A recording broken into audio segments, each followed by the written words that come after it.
At 12 years old, I learned something most children are never supposed to learn. Sometimes the people who tell you that you are too young to understand are the very people who are most afraid of you understanding. My name is Paige Mercer, and one summer night, my parents stopped at a gas station nearly 80 miles from home, told me to grow up, and drove away without me. I spent that night behind a dumpster wearing my brother's baseball hoodie. For 19 years, I never spoke to my parents again. I thought that was the end of the story. Then, one ordinary Tuesday, an ivory envelope arrived at my apartment. Inside was an invitation to my younger brother Caleb's wedding, and beneath it was a handwritten note from my mother. "Come home, all is forgiven." I stared at those 4 words for a long time, because they had forgotten one very important thing. They were not the ones who needed to forgive me. 19 years earlier, my family lived in a small Ohio town where everybody knew everybody, and appearances mattered more than almost anything else. My father, Ray, was respected around town. He worked hard, attended church, and was known as the kind of man people trusted. My mother, Brenda, was equally devoted to keeping our family looking perfect, and my brother Caleb was the pride of the household. He was 16, a talented baseball player, and practically a local celebrity. Then there was me, 12 years old, curious, talkative, and apparently incapable of understanding that some truths were supposed to remain inside the house. My mother called it family business. She had a simple rule: whatever happened behind our front door stayed there. The problem was that our family had begun falling apart behind that door. My father had lost his job at the steel plant. Bills were piling up. The truck payments were overdue, yet at church, my parents continued acting as though everything was perfectly fine. I noticed. I asked questions, and they hated that. Then came the baseball tournament that changed everything. Caleb had played an incredible game. Everyone was celebrating, and another family suggested we all go out to dinner. My parents immediately became uncomfortable. I didn't understand why. Then someone asked why we weren't joining them. And without thinking, I answered honestly. I said we couldn't afford the restaurant because my father's truck payments were already behind. The words were out before I could take them back. The conversation stopped. My mother grabbed my arm. My father said almost nothing. But on the long drive home, the silence inside that truck felt heavier than anything I had ever known. Hours later, my father pulled into a gas station. He told me to get out. I thought I was stretching my legs. Then the truck started moving. I watched through the window as my brother looked back at me. I saw his hand hit the glass. Then his baseball hoodie flew out onto the pavement. My father looked at me and said I wanted to act like a grown woman, so I should grow up and find my own way home. Then they drove away. I waited, because 12-year-olds believe their parents will always come back. Eventually, I realized they weren't coming. There was a payphone near the entrance. I called Home Collect. The operator connected the call. My father's voice answered. The operator asked if he would accept the charges. He refused. Then came the sentence I have never forgotten. She has to learn. The line went dead. That night, I found a small sheltered space behind the station's dumpster. I curled up inside my brother's oversized hoodie and waited for morning. I counted trucks passing through the parking lot because counting headlights was easier than thinking about why my parents had left me there. At sunrise, a station employee named Loretta found me. She brought me something to eat, called the authorities, and stayed nearby until someone came. My parents eventually gave their own version of what had happened. According to them, I had wandered away. They said they couldn't find me. They implied I had chosen to stay with my grandmother. And because my family was respected in town, people were ready to believe them. But one person listened to me, my grandmother. She took me into her home and gave me something I had never realized I was missing. A place where telling the truth wasn't considered betrayal. She told me I would never be punished for speaking honestly.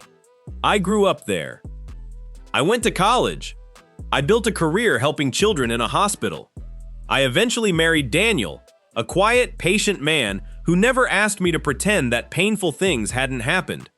And I never contacted my parents. Not once. 19 years passed.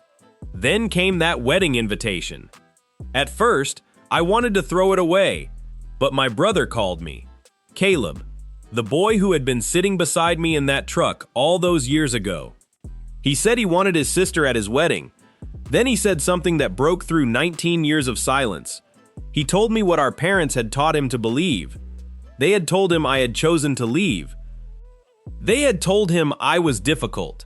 They had told him my grandmother had taken me because I wanted to be away from them. Caleb wasn't lying. He genuinely believed it. And suddenly, I understood something painful. Silence doesn't always protect you.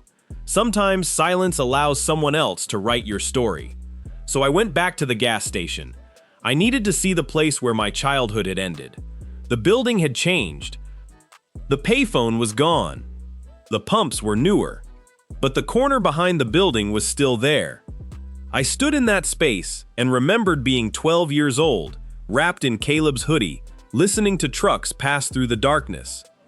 Then I met Loretta again. She recognized me, and she told me something I had never known. During that night, hours after my parents had driven away, a red pickup had slowly passed through the station. It hadn't stopped. It had simply driven through the lot and left.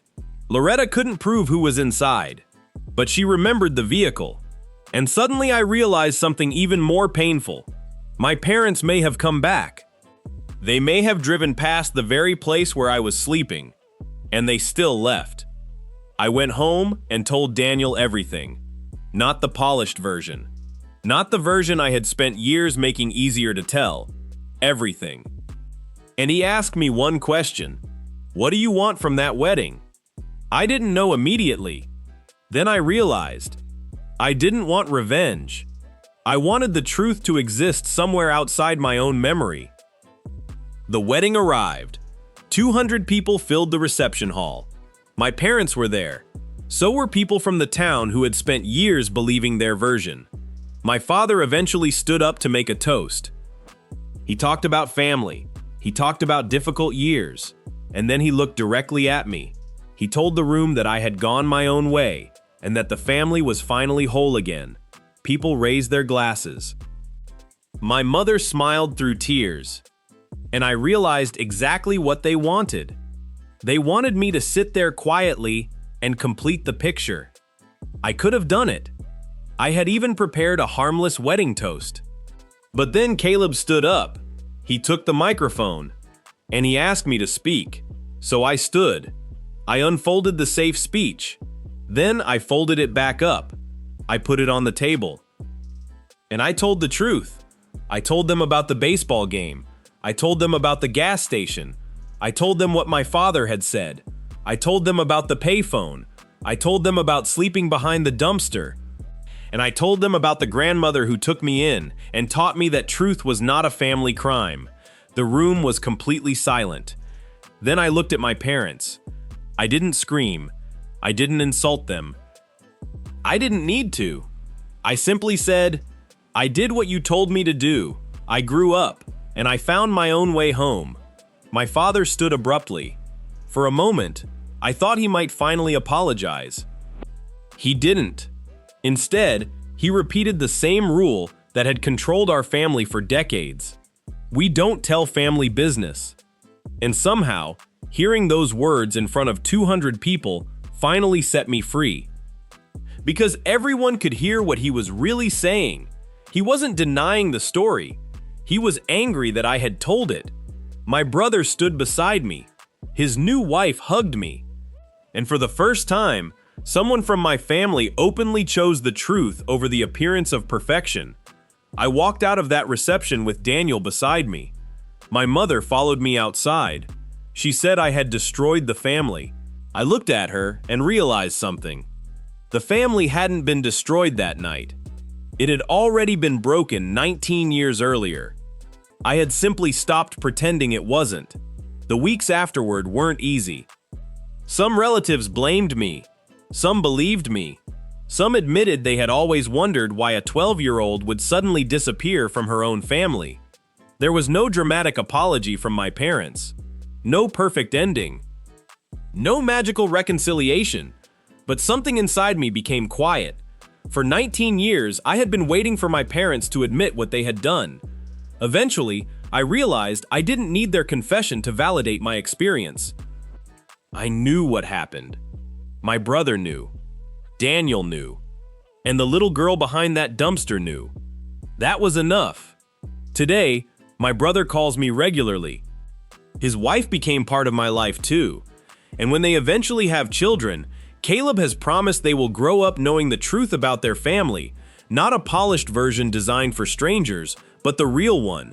The baseball hoodie still exists. I keep it on a shelf.